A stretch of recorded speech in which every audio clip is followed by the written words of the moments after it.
Yo, Hegassen here, and today we are talking about Avengers Endgame spoilers. Okay, this is my spoiler review. I've done a non-spoiler review for you to check out. I'll leave a thing up there. Yeah, spoiler reviews. Spoilers, spoilers, spoilers. Straight when we get to the end of the intro, there's going to be spoilers. Leave now, spoilers. Leave now if you haven't seen it. If you have seen it, please stay around. Spoilers!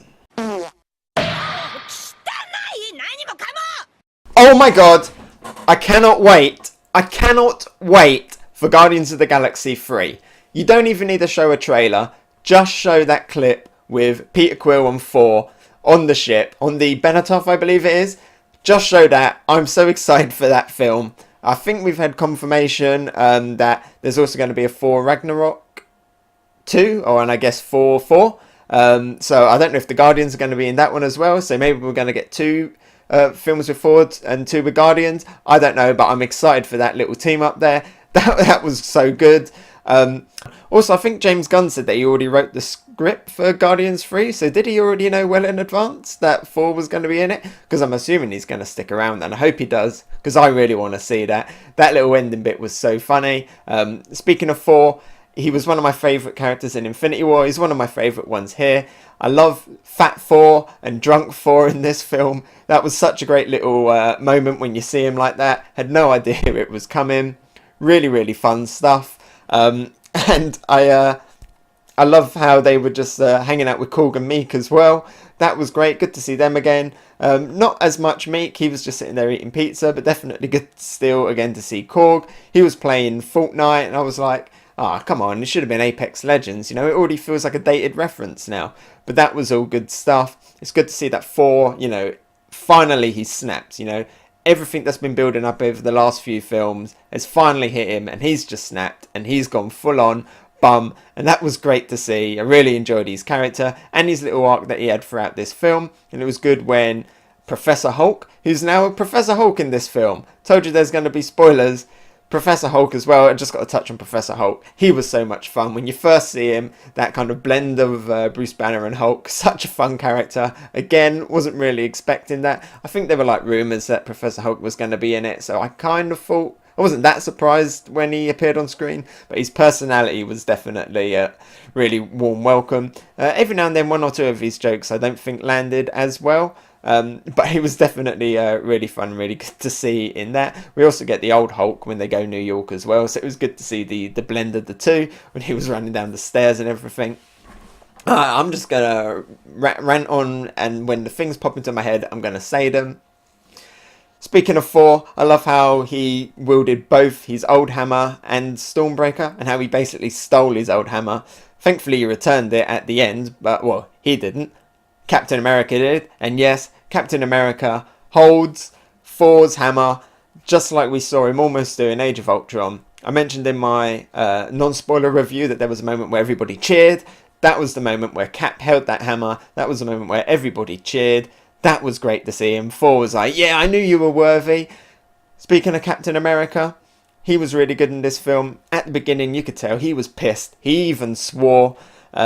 He went to Thanos, but then what I do appreciate is that after that, you know, after we get the 5-year time skip, he was also, you know, he was being a little bit positive. He was pointing out the little things that, you know, the world in some regards is slightly better. You know, he's like, I saw some whales swimming right up into the harbour and stuff. So you can always look on the positive side. But when the situation came that he could fix it all, he jumped straight back on it. His final ending, where, you know, he comes back as like an old man Cap, Yes, I kind of saw that coming. You know, the second he saw Peggy back in the past, I was like, he might be thinking of staying. And then when you actually saw him taking the stones back, I was like, yeah, he's definitely not coming back. But regardless, it was still a really great twist, really nice little thing with him and Falcon, where now Falcon becomes Captain America. That's great. I wonder if he's going to have the shield and the wings. That'll be really cool, especially if he paints him like red, white and blue coloured wings or something like that, or like a bald eagle. That would be really cool. So excited to see where that goes, and there was some nice little moments. Again, I touched on in my non-spoiler review the character moments in this film. Character moments are all beautiful in this film. I did point out when Hulk and Rocket, they went to see Thor. That was a really touching scene. We got Thor and his mother as well. That was a really good scene too. What else do I want to talk about? So yeah, Captain America, he had the shield, he had the hammer. That was great in the final fight with Thanos. And yeah, seeing Thor wield both of them was really good. Let's talk about the end credit scene. I'm just going to jump straight to the end credit scene because you hear some hammering. This kind of relates into Thor a little bit. Oops, sorry. You hear some hammering and you're like, who is that? Someone near me was like, oh my god, it's Thor. He's making a new hammer. I got my own little headcanon. I reckon it is Tony's daughter. Yep, Tony has a daughter in this film. And I think it's her, passing on the mantle. Iron Man started the whole Thanos saga with Iron Man in a cave, hammering away, making his thing. So I think that was kind of like an homage to that, a new hero building up, the next generation kind of thing. And this film kind of ended with a lot of next generation stuff. Not Star Trek The Next Generation, but the next generation of the Avengers. Speaking of the next generation of the Avengers, actually, before we go back to Tony Stark, Captain Marvel wasn't really in this film as much as I thought. And to be honest, I'm quite happy about that. She was alright in this film. She came in, had the badass moment with Thanos and stuff. At the beginning, though, she was acting a little bit of a dick. But for the most part, she was alright. But it was good that, a new hero didn't just kind of come in and save the day. Save that for later on. But what we saw of her was pretty cool. Again, not as much as it was kind of teased in the original stuff, but I'm glad that they focused on the characters that they did. Nebula was definitely a standout character throughout this entire film. Very important to the plot. And some really good stuff with her. And then, her finding Gamora again, but not the Gamora that we know, a different Gamora. And that's going to be interesting where that leads to in the future. Gamora doesn't go with the Guardians, but we see Nebula is a member of the Guardians now. You just see her in the background of that scene. So that's good. And again, excited for Guardians of the Galaxy 3 to find out what's going to happen with Gamora. They're going to get Gamora back. Is she going to be a completely different type of Gamora? Quill just got the girl, now he loses the girl. It's that classic kind of trope, but that was really fun to see. But yeah, original Gamora is dead in the Soul Stone. Man, I have to talk about the first. I'm going to reiterate that this is a spoiler review. Death. Man, Black Widow. I can't believe it. That scene, that was really emotional between Black Widow and Clint, Hawkeye, fighting over who's going to die. Red Skull was just standing there at the side. By the way, Cap went and returned all of the stones, right? So he must have seen Red Skull. I really wish we got to see that on the screen. Hopefully one day, maybe, hey, let's have like a little short of Cap going back and delivering all of the stones, because I wanted to see them two meet. But yeah, Black Widow dying, really, really sad. I guess now we're never going to get that Solo film. I think there were rumours, though, of a Solo film, but I guess that's maybe going to be in the past. Finally see Budapest, but yeah, that was really sad, really shocking. She was a character that I was not expecting to die. Really sad for Clint, really sad for Bruce. We didn't really get to see too much of Nat and Bruce in this film, but that was really sad. And of course, we got to talk about the big, major death in this film. Tony Stark. Man, that was sad. The moments, all of the main characters that are with Tony Stark, they got to have their little farewell moments with him on the battlefield, because he did the snap to kill all of Thanos' troops. That was really nice, actually. I really like how the music and that played the same as when it did in Infinity War. It was actually really sad to see Thanos die as well. Thanos was really good, but yeah, that Tony Stark scene was really sad. What Pepper said to him was really touching. The funeral was generally sad. We see you see that kid behind Winter Soldier and stuff. It's the kid from Iron Man 3. That was a really nice touch to put him in there, thinking about who would be at the funeral. It's weird to see the Guardians there, because they didn't really know him that well. They knew him from one fight, but it was good that they were actually there. And I guess Peter's now actually been back to Earth, because he was standing there on Earth, now that I think about it. Yeah, really touching, sad stuff. We see Nick Fury at the end as well. I'm a little bit disappointed that that was the only time we got to see Nick Fury. Would have been cool if he appeared in that final battle. But yeah, Tony's death, generally sad. Kind of suspected that someone was going to die, and it was either Cap or Iron Man, and it here being Iron Man, okay, yeah, fair enough. But still, generally sad. Captain America, I mean, he's out of the picture now. He's an old man. I guess maybe he can come back because he's got the time stuff, but yeah, Cap is now kind of out of it, and I'm sure he'll come back as like an advisor in other films, but you know, he's not going to be in there fighting anymore.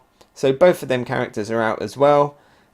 We kind of expected this, I'd say, a little bit, but the impact was still really huge. The cinema was silent in that funeral scene, and you know, I just want to point out in my non-spoiler review that I was talking about that the film takes its time at moments to have character stuff, and that funeral was definitely one. You know, it took its time, it honoured their deaths. And there was one really, really nice scene that I really like, and that was Happy talking to Iron Man's child, talking about what do you want? She's like, I want cheeseburgers. That was a really nice scene. I'm glad they left that in. Really good stuff. And you know, they didn't play that scene quickly, you know, they let that pan out and let the moment sink in, and that was generally good. Can we jump quickly back to Cap a little bit, because at the end of this we find out that Cap, you know, was actually the husband of Peggy all along, and I'm guessing that other guy in the photograph or something was just like a double or something. But hang on a second, so did Cap make out with his granddaughter, Agent 13? Did he go full Luke Skywalker on us? That's a bit of a something that wasn't brought up, but you know, I'm happy for Cap. I'm happy he finally got the dance at the end. That was a really nice way to end it, you know. They really, the Russo brothers, obviously very close to Cap, so it feels like they've really finished off his character here really nicely. God, who else can we talk about? There's so much in this film that my mind's just racing around all over the place. War Machine, I don't really think we saw as much of War Machine. In fact, I can't even remember where we got his suit from at the end. He went out of his suit to rescue Rocket, and then at the end of the film I noticed he was in a completely different suit. Where did he get that one from? Maybe when I rewatch it I'll remember a scene where he gets it. Ant-Man, got to talk about Ant-Man. Ant-Man was great, good to see him finally in there mingling with the Avengers in full. He had some generally funny stuff as well, and was a very important character. It's good that we actually finally get to see a bit more of Smart Scott. Hey, and my wish came true because we get Wasp in this as well. Yes, at the end, Hulk wears the gauntlet and undoes Thanos' snap and brings them all back, and they come back in an epic way. I guess Doctor Strange can teleport using the sling ring now from planet to planet. Why they didn't use that to get off the ship, I'm not sure, in Infinity War, but that was really good. At least they never got trapped there in the end. Yeah, that moment as well where they all come back was epic. You know, it was surprisingly emotional, seeing them all come in, seeing the Wakandans come in, seeing Doctor Strange, seeing Spider-Man come back, seeing Wasp turn up, seeing Kulga Meek turn up. We didn't really get to see them much in the fight. The Guardians turn up. That was great. That was the second moment where everybody was cheering and like, woo, especially when Black Panther appeared on screen. That final fight was epic. I pointed out actually in my review, my non-spoiler review, that I saw a mistake. I guess I can talk about that here. There's the scene where Ant-Man goes off to the van and they're trying to fix the van with Wasp. So they're in the van fixing it, and then I think at the time Spider-Man had it. It was either Spider-Man or Black Panther had the gauntlet, and they were running towards the van. There's a shot, maybe I need to see it again to make sure I was correct, but there's a shot where Ant-Man's fixing the van, Black Panther or Spider-Man, I think it was Spider-Man, is running to the van and runs past a giant Ant-Man in the background. Just a small thing, took me out of it. Maybe they'll be able to take him out for the DVD release if they didn't notice it at the time. But yeah, it was just like, hang on, why is there a giant Ant-Man in the background? Maybe there was, maybe there wasn't. Hey, maybe it was Goliath and we just didn't get told that. Who knows? But that was really cool. The final fight was epic, and what I liked about Thanos' troops is that everything was there from all of the Marvel films. You had like the Machamp Venom monsters from Infinity War, you had the Paper People from Guardians of the Galaxy, you had the Chitauri in there, and we get to see the Chitauri again in New York, and the CGI on them looks a little bit more improved, a little bit better. They got like more purple around the eyes and stuff. And we see their big Leviathans and stuff coming in. They look really cool. I always think they look really cool. We got to see all of the Black Order here again. But again, they didn't really do anything. It was good to see Ebony Maw again, but we didn't get to see much of his powers. Some of the characters in the final fight didn't really get as much as I wanted. We barely saw any of like Groot or anything. We saw Drax like stabbing some guy in the back. Didn't get to see much of Doctor Strange. He spent most of his time collecting up a whirlpool of water that was going to flood the area. But we did get some great stuff from T'Challa, from Spider-Man and stuff. Scarlet Witch does an epic moment where she's almost there, like killing Thanos, showing how powerful she is. We get a lot of Valkyrie as well in this on a Pegasus. Wonder where she got that from. And then we get the big moment where like all of the women are charging in all together. It seems weird that Wasp just appears there when she should have been helping Ant-Man do her thing, but that was really good, although they don't really focus on everybody in that scene. Captain Marvel turning up and just taking out Thanos' ship in one hit was cool, but yeah, it was like, okay, yeah, she is a little bit too powerful. Thanos having the fight with Captain America, Iron Man and Thor was epic, great hand-to-hand combat. It was good to see here that Thanos, even without the Infinity Stones, was still equally, you know, as powerful as all of them together, was even giving Captain Marvel a run for her money. We get to the point where Tony obviously dies. Well, he's the guy who does the snap that kills Thanos and all of his troops. But we get the moment where Doctor Strange is like that, and he just goes like that. And I keep thinking, like, what is he doing? Is he looking up at something? What does that signal mean? I guess he's meaning, like, wait, like, wait for him to try and do the snap or something. I don't really know, but I guess Tony knew what he meant. Let's talk about some of the other things, some of the little things that I didn't really like about the film, some of the little nitpicky things that I had. One of them was the fact that Scott Lang, Ant-Man, came back by a rat just going over the control panel, and the rat happened to press all of the buttons that let him out. Also, why was his van in like a storage thing? Who put it in there, and did nobody see they had the big quantum generator in the background? You think they would have gone to the Avengers HQ, but that's just a small little gripe. They had to get Ant-Man back here somehow, sorry. And the other little nitpick thing is that, you know, they're trying out the Scott Lang's plan to, you get the little capsules and they can go back in time. They will have one shot each. They use the Pym particles to go back, get the Infinity Stone, and then come back to the present. And they've only got enough Pym particles to do that. But he said that he has enough for 2 practice trips. He blows one by shrinking down and then coming back big by mistake. Does that really use an entire capsule just to do that though? But if they had the practice one, they send Clint back to his farm. Why didn't they send Clint back, I don't know, like to just before the snap to Hank Pym's house and quickly steal a few more and then come back? Then they could have done a few more trips. It just seems like a little thing that bugged me that nobody actually brought up, going back to the past and nicking some more Hank Pym ones. They do it at the end, Iron Man and Cap, where they sneak into the old shield base. A lot of great little cameos there. You get Iron Man talking to his dad, and you get to see Hank Pym in his youth, and that's where Cap sees Peggy and stuff, and you get a shout out to Zola as well. So that was a really nice scene. They finally actually do cotton on that they can just go back in time and get the Pym particles, but it's weird that they didn't do that at the beginning.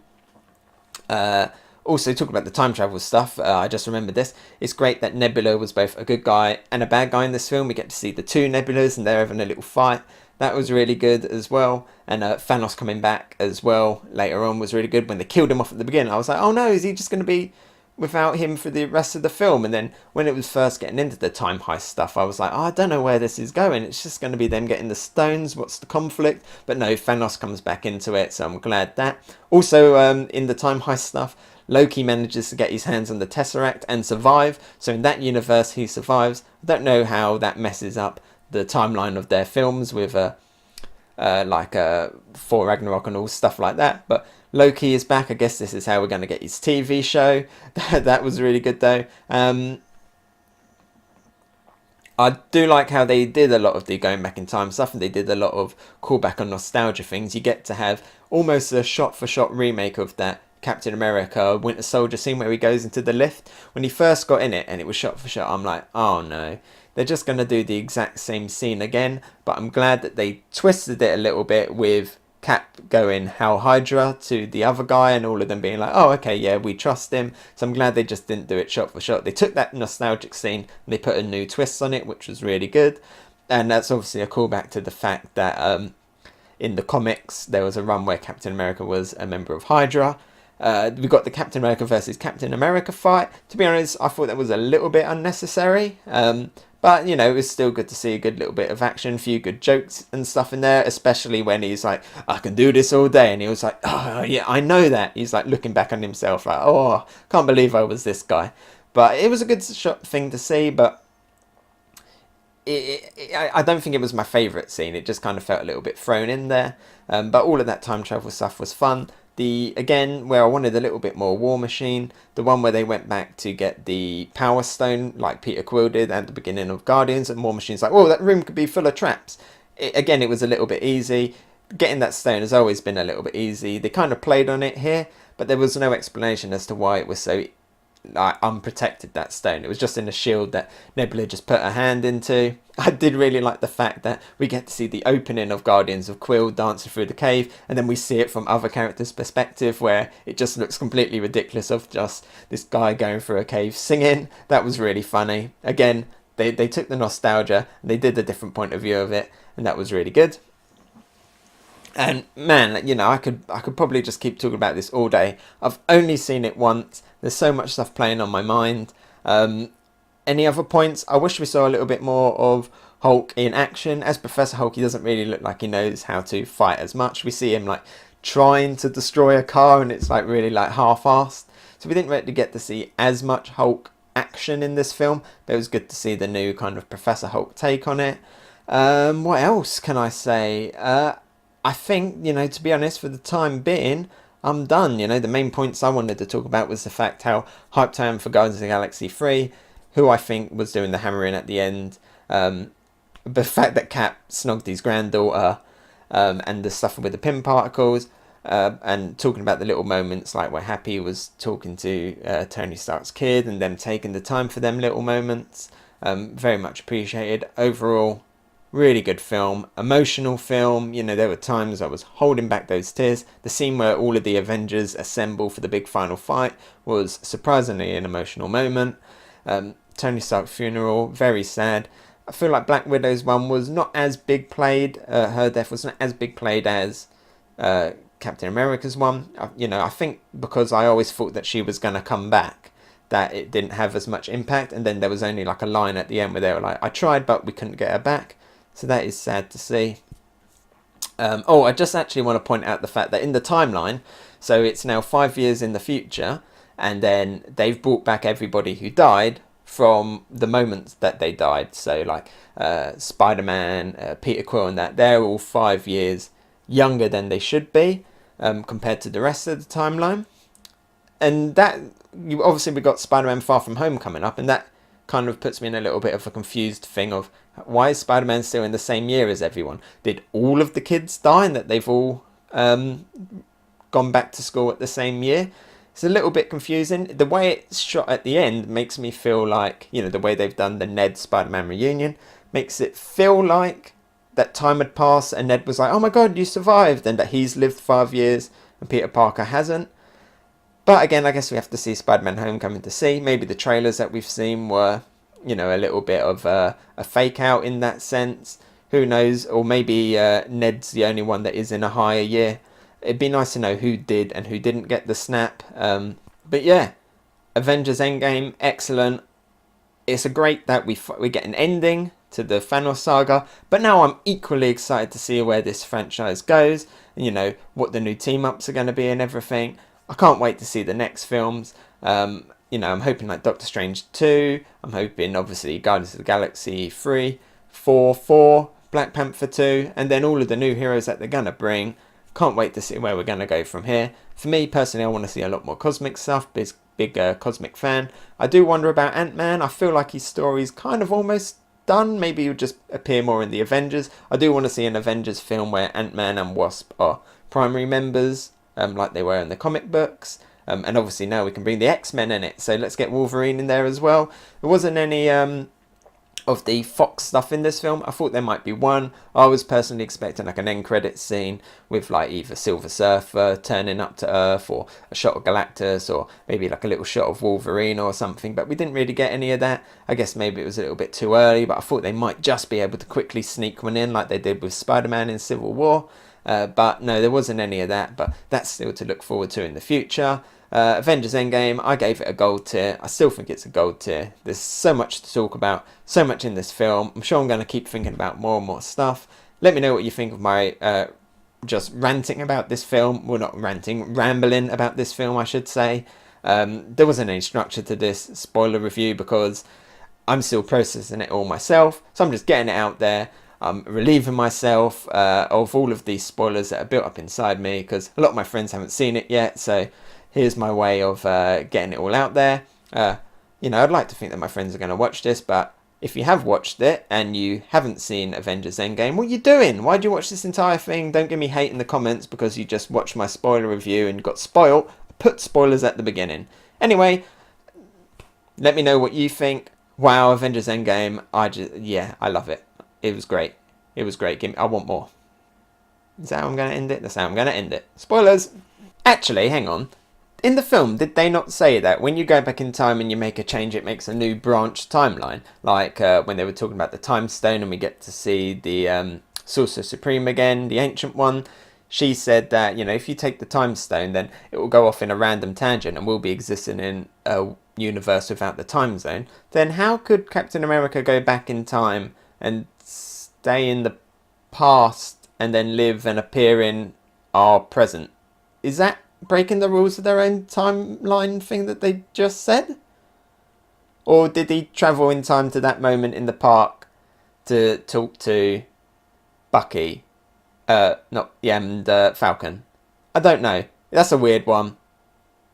Anyway, this is definitely the end. Hey, so thanks for watching. What did you think? Let me know about it in the comments below. And if you enjoyed my video, maybe give it a like, and if you really liked it, why not subscribe? You can follow me on Twitter, Instagram and Twitch. Oh, and here's a related video you might enjoy, and something more fresh. I've been Hegassen, and I'll talk to you next time. Bye!